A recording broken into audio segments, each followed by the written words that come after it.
Okay, Assalamualaikum dan selamat pagi. So hari ni kita nak bincang dulu soalan PBD sebab cikgu pun baru perasan bahawasanya kita belum lagi bincang ikatan kimia yang kedua, iaitu ikatan kovalen dalam soalan soalan Google Form. So kita pergi satu-satu dan selepas ini kita akan masuk formula dan persamaan kimia. Okey, soalan yang pertama. Sebelum pada tu kita perlu ingat apa dia? Okey, kita buat ulang kaji sedikit tentang ikatan kimia. Ikatan yang kimia yang kedua ini kita rujuk kepada ikatan kovalen. Okey, kovalen ini adalah ikatan antara bukan logam dengan bukan logam. Okey, di mana bukan logam EV dia tu adalah 4, 5, 6, 7. Yang ni pun 4, 5, 6, 7.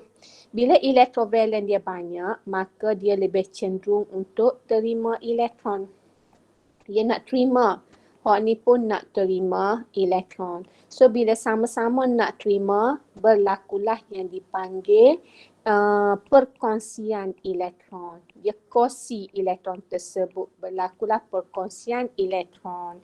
Bila kongsi elektron, terbentuklah yang dipanggil sebatian kovalen. Okey, itu dari segi secara ringkaslah sebatian kovalen ini. Jadi yang perlu kita ingat adalah dia adalah antara bukan logam dengan logam, berlakulah perkongsian elektron. Bila berkongsi elektron maka dia tak ada ion.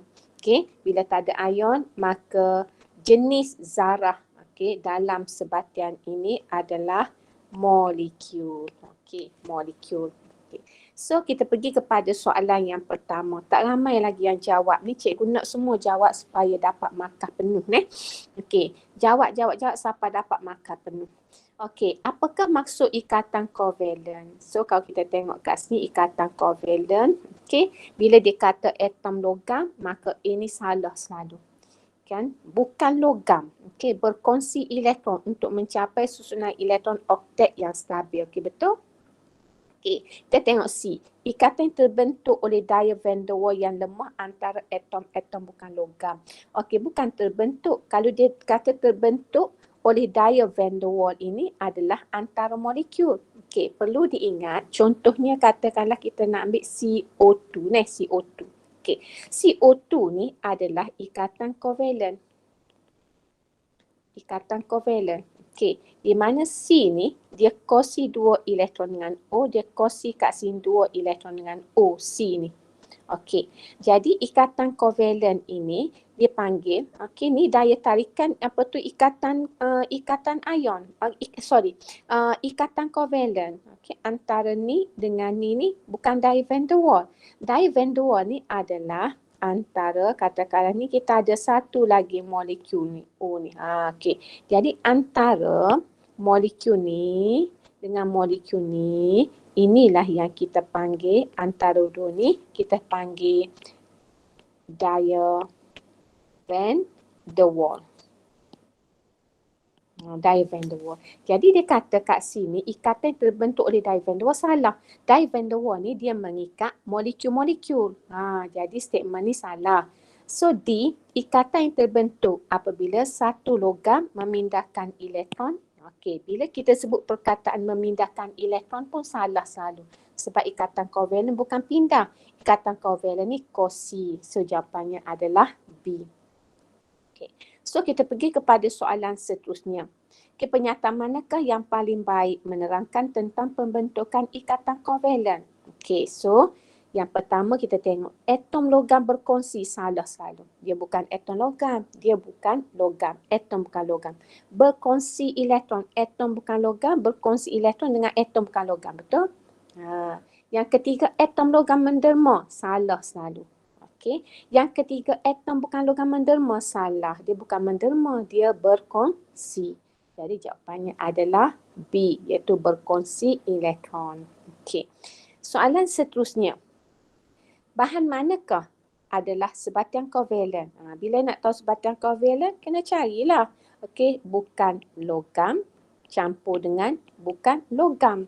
Jadi bukan logam, fosforus bukan logam, oksida bukan logam. Okey, inilah ikatan kovalen. Hok lain-lain ni natrium, hok ni logam. Okey, magnesium ini pun logam. Okey, plumbum ini pun logam. Jadi PCD itu adalah ikatan ion, bukan ikatan kovalen. Soalan seterusnya. Butana yang terdapat dalam gas untuk memasak terbakar membebaskan gas karbon dioksida. Kedua-dua gas butana dengan gas karbon dioksida. Gas butana dengan gas karbon dioksida. Okey, adalah apa? Sebatian ion salah. Okey, butana dengan karbon dioksida ini adalah sebatian kovalen. Okey, dia kata sebatian organik. Okey, kita tengok dulu. Okey, sebatian hidrokarbon. Kalau kita kata hidrokarbon, hidro ni adalah hidrogen. Karbon ni karbon lah. Sedangkan karbon dioksida CO2. Tak ada hidrogen pun. Jadi yang ni salah. Jadi bila yang ni salah, maka jawapannya adalah sebatian kovalen. Okey. Seterusnya. Okey, kita pergi kepada seterusnya. Jadual 2 menunjukkan susunan elektron bagi atom P, Q, R dan S. Okey. Jadi daripada susunan elektron kita tahu selalu dah. Kita tengok apa dia? Tengok EV dia. Tengok EV. Daripada EV dia, hak ni kita tahu bukan logam. Hak ni dua ni kita tahu dia adalah logam. Hak ni kita tahu dia juga bukan logam. Jadi pasangan manakah membentuk sebatian melalui perkongsian elektron? Kalau kongsi, ini dia refer kepada sebatian kovalen. Okey, so kalau kovalen samalah. Kita cari bukan logam dengan bukan logam kongsi elektron. So bukan logam sama ada P dengan S. Okey, P dengan S. Mana P dengan S? Jawapannya adalah A. Okey. Soalan seterusnya, soalan seterusnya, rajah 5 menunjukkan susunan elektron bagi sebatian Z2Y. Okey, Z2Y. Okey, unsur manakah yang diwakili oleh Z dan Y? Okey, kita nak tahu unsur mana, kita pun tengok Z. Okey, tengok Z. Okey. Z ni cuba tengok elektron dia. Elektron dia berapa? Satu je. Z ni. Okey. Y ni cuba tengok elektron dia berapa? 2, 4, 6, 7, 8. Dia punya elektron dia ataupun P dia. P dia sama dengan elektron kan? Okey, jadi kita pun tengok. Z ni apa? Z ni adalah hidrogen. Okey, Y ni apa? Y ni adalah oksigen. Jadi kita pun tengoklah. Okey, Z oksigen, Y adalah oksigen, Z adalah hidrogen. Y adalah oksigen, Z adalah hidrogen. So jawapannya adalah B. Okey. So soalan seterusnya. Okey, soalan seterusnya. Gambar rajah menunjukkan petala elektron, okey, dalam sebatian terbentuk antara atom hidrogen dengan atom Y. Okey. So kalau kita tengok kat sini, kita tahu hidrogen ini dia punya elektron dia satu saja. Maknanya kalau dia kongsi sini, kalau cikgu boleh buat, kalau hidrogen kita buat, okey, hidrogen ni kita buat bulat biru untuk hidrogen. So kalau kita nak buat untuk Y kalau hidrogen bagi satu, Y kena withdraw juga. Kalau hidrogen bagi satu, Y kena withdraw juga. Kalau hidrogen bagi satu, Y kena withdraw juga. Hidrogen bagi satu, Y kena withdraw juga. Okey, gitu. Okey, jadi daripada situ syarat dia kongsi mesti mu withdraw, aku boleh show. Aku withdraw, okey. Aku nak show, aku withdraw kamu, aku boleh show. Gitu. Apakah konfigurasi bagi atom Y? Atom Y cuba tengok dia punya susunan petala dia 1, 2. Dia ada 2 petala terisi elektron. So elektrovalen dia berapa? 1, 2, 3, 4, 4. Jadi di sini adalah 2. Jadi kita tengok yang mana 2, 4, A. Okey, selesai. Kita pun tengok soalan seterusnya. Manakah menunjukkan susunan elektron bagi molekul nitrogen? Okey, nitrogen 7. Okey, nitrogen 7 ni, okey, nitrogen 7. susunan elektronnya adalah 2.5. Maknanya nak mencapai susunan elektron oktet dia perlu tambah 3 lagi. Perlu tambah 3. Jadi nak tambah 3, kalau cikgu buat Lewis structure, kita pun tengoklah. N dengan N kan. Okey. Jadi bila N so lagi pun dia nak 3 juga. Jadi dia pun letaklah 3. N ni pun mari letak 3 pula sini. So oleh kerana N ni dia punya electrovalen dia 5. So 2, 3, 4, 5. Ni 2, 3, 4, 5. Maknanya dia kongsi 3 pasang elektron untuk mencapai susunan elektron oktet.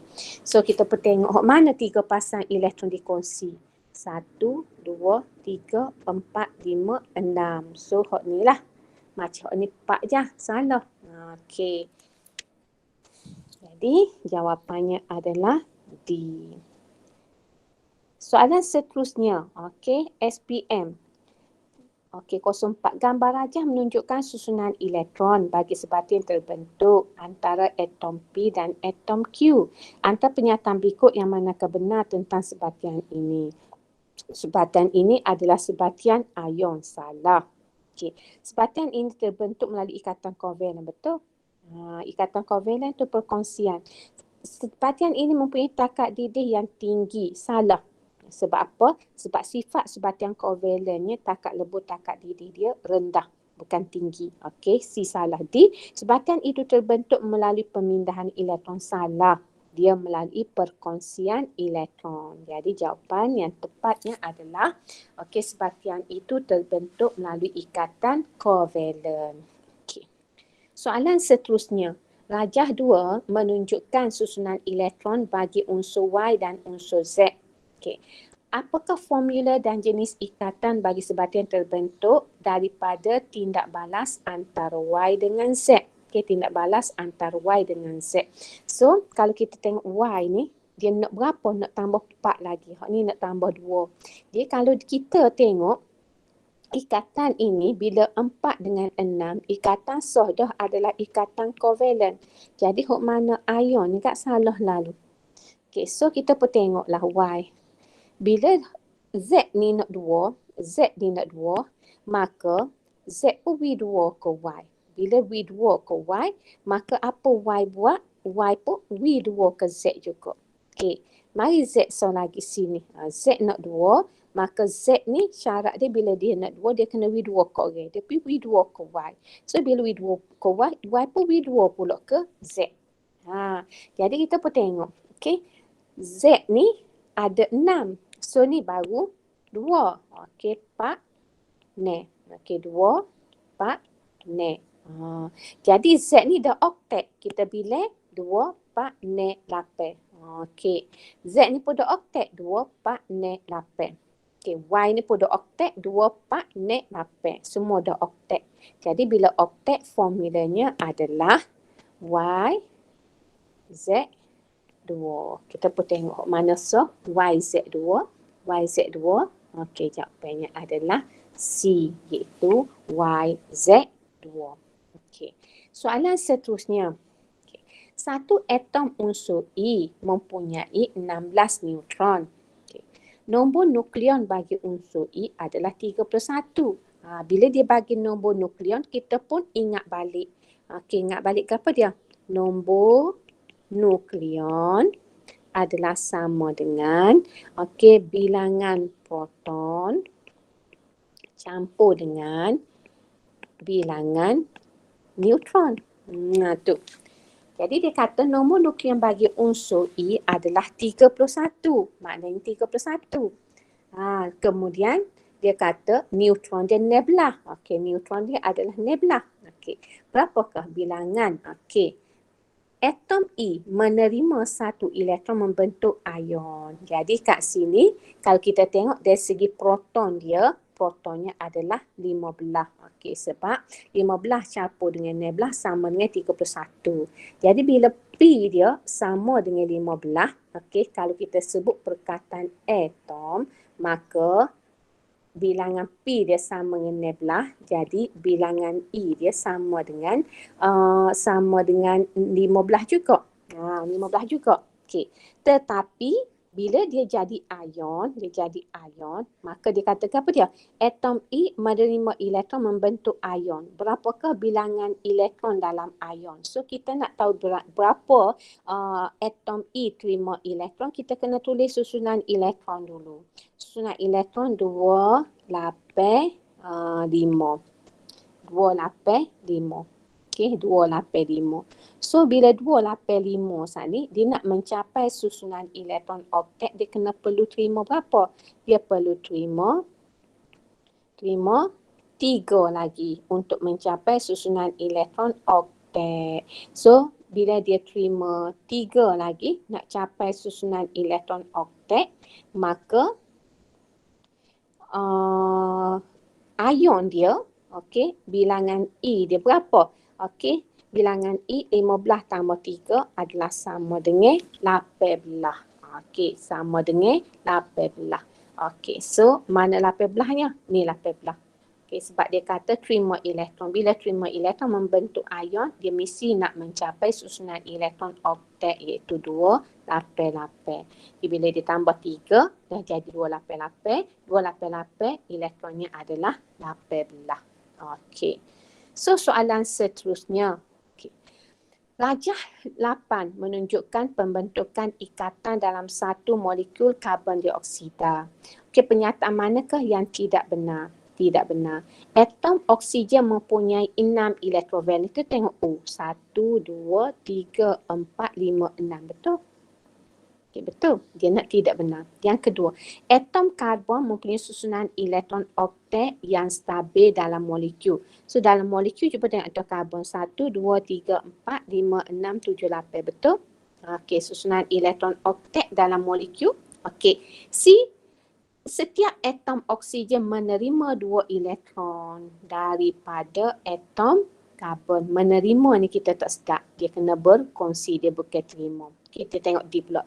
Atom karbon membentuk satu ikatan kovalen ganda 2, okey, dengan setiap atom karbon. Betul? Okey, ikatan kovalen ganda 2 lah ni sebab dia 2 pasang elektron dikongsi dengan setiap atom oksigen ni. Betul. Jadi yang tak betulnya adalah C sebab di perkataan menerima. Dia tidak menerima, dia berkongsi. Okey. So soalan seterusnya. Gambar rajah menunjukkan susunan elektron bagi satu molekul Y. Di manakah kedudukan unsur Y dalam jadual berkala unsur? Bila kita nak tahu di mana kedudukan unsur Y, kita kena tengok berapa petala terisi elektron dia. Sebab bila kita kata kedudukan, dia mesti refer kepada kumpulan dengan kala. Kala ni kan kita kena tengok bilangan petala terisi elektron. Manakala kumpulan, kita kena tengok EV dia berapa. Okey, jadi sekarang kita tengok 1, 2, 3. Maknanya kala dia adalah kala 3. Kumpulan kita tengok elektrovalen ni dia kosi ni. Jadi maknanya hok ni so untuk Y ni, hok ni so Y hok ni. Jadi ada satu je lah elektrovalensi ni untuk Y. Jadi 1, 2, 3, 4, 5, 6, 7. Maknanya Y EV dia sama dengan 7. Bila 7 kumpulan dia capung dengan 10 jadi kumpulan 17. Kalanya adalah kala 3. So jawapannya adalah A. Seterusnya SPM 15 ni, antara berikut yang manakah sifat amonium sulfat? Sifat amonium sulfat. Okey, yang pertama dia kata tidak larut dalam air. Okey, salah. Okey, larut dalam pelarut organik. Okey, takat lebur, takat didih dia tinggi. Tidak mengkondaksikan elektrik dalam keadaan pepejal dan aqueous. So dia kata kat sini yang manakah sifat bagi amonium sulfat. Okey, yang pertama dia kata tidak larut dalam air, salah lah. Okey, kemudian dia kata takat lebur, takat didih tinggi. Okey, kemudian tidak mengkondaksikan. Okey, ni amonium sulfat ni sebenarnya dia pergi kepada formula NH4 4SO4. Gitu, 2 minus ikatannya. Dia boleh dikatakan ikatannya adalah ikatan ion. Bila ion takat lebur, takat didih tinggi, betul. Okey, larut dalam pelarut organik tidaklah. Okey, dia tidak larut dalam pelarut organik, dia larut dalam air. Kemudian dia tidak boleh mengkondensasikan elektrik dalam keadaan berpejah. Ini betul. Tetapi aqueous ni dia salah. So bila aqueous dia boleh mengkondensasikan arus elektrik. Okey. Arus elektrik, mengkondensasikan arus elektrik dalam keadaan aqueous boleh. Okey, berpejah tidak boleh. Jadi statement ni betul lah. Okey, hak ni salah. Jadi yang paling baik sekali untuk kita jawab adalah takat lebur, takat didih yang tinggi. Okey. Seterusnya, antara pasangan fizik, sifat fizik berikut yang manakah tentang natrium klorida. Okey, so bila kita sebut natrium klorida dicampur ni, natrium klorida adalah sebatian ion. Bila sebatian ion, dia boleh mengkondensasikan arus elektrik dalam keadaan leburan dalam larutan aqueous. Oleh kerana dia sebatian ion, dalam air dia mesti larut. Dalam air dia larut. So tak larut ni salah lah. Okey, lepas tu bila dia larut dalam air, dia boleh mengkondensasikan arus elektrik dalam keadaan leburan. Betul. Okey, tidak ni salah. Okey, dia boleh mengkondensasikan arus elektrik dalam keadaan leburan. Jadi jawapannya adalah A. Okey. So kita pergi kepada soalan seterusnya. Okey, sebatian X mempunyai sifat kimia berikut. Okey, dia punya takat lebur dia 800, dia larut dalam air, dia boleh mengkondensasikan arus elektrik dalam keadaan aqueous. So ni dia refer kepada sebatian ion, sebatian ion. Okey, so apakah X kita pun tengok hok mana sebatian ion, hok mana sebatian ion, mana so kita ada hok ni kita ada hok ni Jadi bila hok ni bila dia kata boleh mengkondensasikan arus elektrik dalam keadaan ni, dia kata larut dalam air, hok ni tidak larut dalam air. Ni kita akan belajar lagi dalam tajuk garam nanti tidak larut dalam air. So yang larut dalam air ia adalah natrium klorida. Sebab kalau kita nak refer kepada sebatian ion, dua-dua ni ion. Tetapi bila dia pergi kepada larut dalam air, ada juga sebatian ion yang tidak larut dalam air yang dikenali sebagai garam tak terlarutkan. So yang sesuai dengan sifat-sifat di atas ia adalah natrium klorida. Okey, soalan seterusnya. Sebatian Y mengkondensasikan elektrik dalam larutan aqueous atau keadaan lebur. Ia juga mempunyai takat lebur dan takat didih yang tinggi. Apakah X? Okey, so dia kata X boleh mengkondensasikan elektrik dalam keadaan leburan. So dia nak royak X ini adalah sebatian ion. Okey, ia juga mempunyai takat lebur dan takat didih. Betul lah, apakah X? So kita tengok yang mana sebatian ion, cari logam dengan bukan logam. So bukan logam dengan bukan logam, ia adalah magnesium klorida. Logam dan bukan logam. Okey, so seterusnya antara berikut yang manakah sifat bagi kalium fluorida. Kalium fluorida ni formula dia KF ini adalah sebatian ion. So kita tengoklah sifat sebatian ion. Mudah meruap, salah. Sebatian ion susah untuk meruap sebab takat lebur, takat didih dia tinggi. Tidak larut dalam air pun salah. Sebatian ion dia larut dalam air. Mempunyai takat lebur yang tinggi, yang rendah pun salah. Okey, ikatan ion, takat lebur, takat didih dia tinggi. Okey, mengkondensasikan arus elektrik dalam keadaan leburan. Okey, betul. Dalam keadaan leburan ataupun larutan aqueous, okey, dia boleh mengkondensasikan arus elektrik. Itu adalah untuk sebatian ion. Jadi jawapannya adalah D. Okey, seterusnya. Magnesium klorida adalah sebatian ion. Bahan manakah yang boleh melarutkan magnesium klorida? So bila dia kata bahan mana yang boleh sebagai sebatian ion, yang boleh melarutkan sebatian ion adalah air lah. Jadi hok ni kita panggil pelarut organik. Jadi kita ada ether ke, okey, kita ada heksana ke, kita ada metil benzina ke, ini semua kita panggil pelarut organik. Okey, pelarut organik. Okey, jadi yang melarutkan sebatian ion ia adalah air. Okey. Soalan seterusnya, pernyataan berikut adalah sifat bagi sebatian M. Mempunyai takat lebur, takat didih tinggi. Ini dia refer kepada sebatian ion. Okey, mengkonduksikan elektrik. Okey, jelas. Ni sebatian ion. Larut dalam air tapi tidak larut. Ni pun sebatian ion. Maknanya sebatian M ini adalah sebatian ion. So, bahan manakah sebatian M? So, bila kita nak tahu ion, kita carilah antara logam dengan bukan logam. Okey, so dapatlah jawapan dia iaitu natrium sulfat. Okey. Soalan seterusnya. Okey, dah habis dah. Okey, dah habis dah. Okey, sekejap. Cikgu.